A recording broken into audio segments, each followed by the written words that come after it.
अब मैं अपनी एक कविता सुनाती हूँ।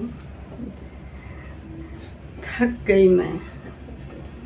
कविता का नाम अभी है। थकना नहीं है। सच में थकी हूँ। अभी थकना नहीं है। नहीं, मैं अक्सर मोटिवेशनल ही लिखती हूँ, लेकिन हालांकि मैं आज एक अलग टाइप की भी पढ़ूंगी। पर मैं पहले अपने ढूंढ रही हूँ छाँव अब थोड़ा, धूप में चलकर थक गई मैं। ढूंढ रही हूँ छाँव अब थोड़ा, धूप में चलकर थक गई मैं। अब मैं भी कुछ बोलना चाहूँ, सबकी सुनकर थक गई मैं। अब मैं भी कुछ कहना चाहूँ, सबकी सुनकर थक गई मैं। सहानुभूति भरी वो नजरें मुझको अब तो चुभने लगी है।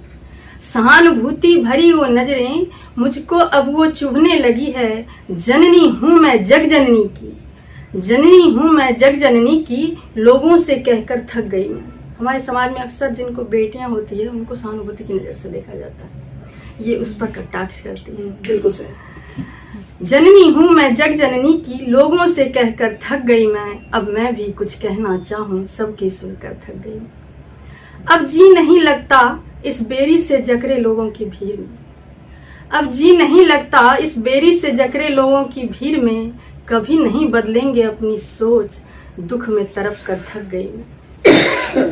कहने को सब कहते हैं यहाँ, लक्ष्मी होती है बेटियां घर की।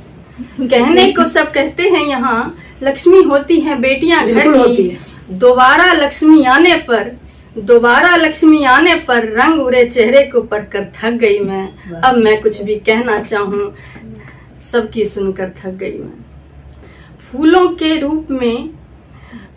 के रंग रूप से दुनिया में माली का आंका जाता भाग्य।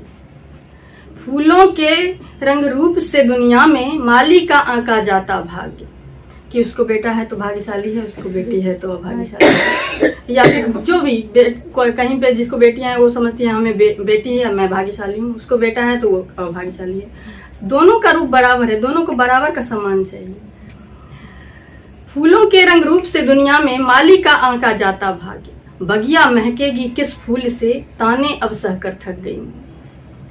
बगिया में जो भी फूल खिले वो बगिया का वारिस होता है। बगिया में जो भी फूल खिले वो बगिया का वारिस होता है। समझा नहीं पाई ना समझो को, अकेले समझ कर थक गई। किसने रचा यह वेद है किस वेद में, किसने है रचा यह है किस वेद में, मुखाग्नि कौन लगाएगा। मेरी चिता गंगा को समर्पित, जीते जी जल कर थक गई मैं। जीते जी जल कर थक गई। बहुत अच्छा।